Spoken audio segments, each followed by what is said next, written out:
Hello, karibu kwenye channel yetu ya Moyo Review.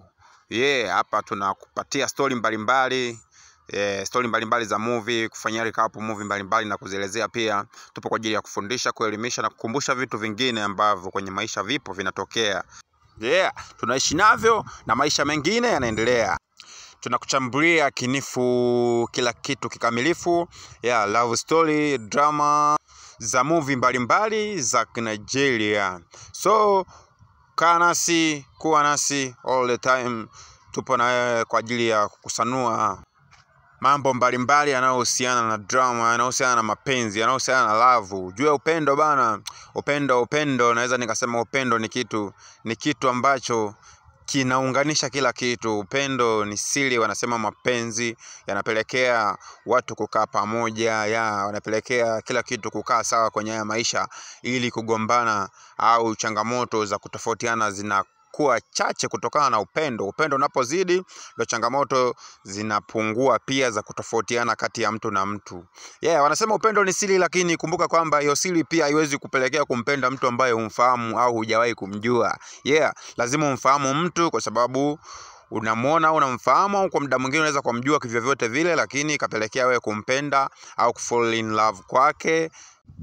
Vitu kama hizo hapo. So naamini kwamba kwenye maisha haya yakiuhalisia tu, kama una mtu anakupenda na unampenda sana, mnapendana kwa dhati, mimi nilikuwa naona changamoto ndogo za kugombana zisipelekee nyinyi kuachana. Maana kiuhalisia kumpata mtu anayekupenda kwa dhati ni changamoto sana kwenye maisha. Maana unaweza kumpata mtu ukahisi kuwa anakupenda, kumbe hayuko real kama unavyodhani wewe. Mwisho wa siku kampenda, alafu akaja kukuacha na kidonda kwenye moyo. So still kwenye mtu ambaye unampenda, ambaye unaamini kwamba nao pia nami ananipenda. Usiache kusubscribe channel yetu, turn on notification kwa ajili ya updates mpya. Leo story yetu inaanzia hapa kwa mwamba huyo hapa. Alikuja kutambulishwa kwa bosi wake wa kike, kwa maana ya mama mjengo. Bosi alikuja kumtambulisha, bosi wa kiume alikuja kumtambulisha kwa mke wake. Unajua tena ukiwa umepata mfanyakazi lazima umtambulishe kwenye familia, kila mtu amfahamu, ili kutengeneza undugu wa pamoja. Alikuja kumtambulisha hapo mshikaji, kakaribishwa safi, kila kitu kaenda fresh. Mama mjengo naye kampokea kilo safi kabisa yani. Ni siku nyingine tena mama mjengo kaamka asubuhi kucheki mazingira, na mkuta mwamba yupo anaongea na simu. Ikambidi mwamba akate kidogo kuongea na mama mjengo.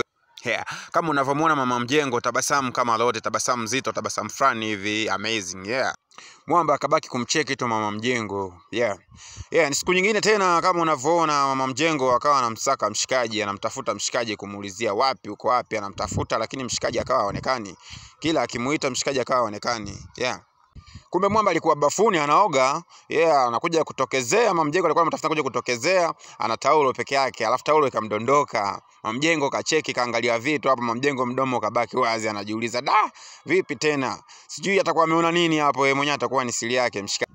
Mshikaji kabaki kushangaa tu hapo. Mama mjengo kakaa anafikiria, lakini bado akaona basi wakaombana samani pale. Mama mjengo akasema fine, hakuna tatizo, maisha mengine yakaendelea.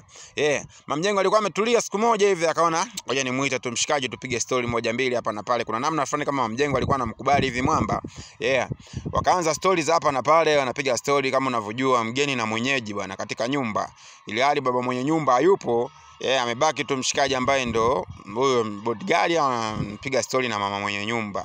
Stories zikaanza hapa na pale, huku na kule, kama unavyojua bana, wawili ni wawili tu, wawili wa jinsia mbili, kama unavyojua kuna vitu vinaweza tokea. Mambo yakaendelea, siku zikasonga, mambo yakaendelea. Kumbe mama mjengo anamuelewa mwamba, anamuelewa mshikaji yani.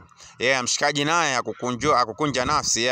Mambo yakaendelea hapo ndani, vurugu kama zote, kama unavyojua bana, si unaelewa tena, mara wajishtukie, mara stories ziendelee. Hisia na mahaba zikawazidi. Wakajikuta tayari ni watu ambao tayari wameshakuwa kwenye mahusiano. Mahusiano yakaendelea pale ndani, ni vurugu mechi kila siku, kama unavyoelewa. Mkeo umebaki wawili, baba mwenye nyumba hayupo, huko na mama mwenye nyumba tu, yani mshikaji ni kutamba tu ndani hapo. Mambo yakaendelea hivyo ndani chumbani kwenye sofa. Daily mambo yanaendelea hapo ndani. Story ikawa kama hivyo. Yeah, swali ni kwamba je, vipi kama bosi akigundua mambo yanayoendelea hapa ndani, itakuwa vipi? Bosi akigundua mfanyakazi wake anamzunguka kwa mama mtu, alafu pia atachukua maamuzi gani kwa mke wake pamoja na mfanyakazi wake kutokana na vitu ambavyo vinafanyika hapo ndani? Tupe comment hapo chini. Yeah, usiache kusubscribe channel yetu, turn on notification, yeah, like, share kwa watu. Asante. Moyo Review.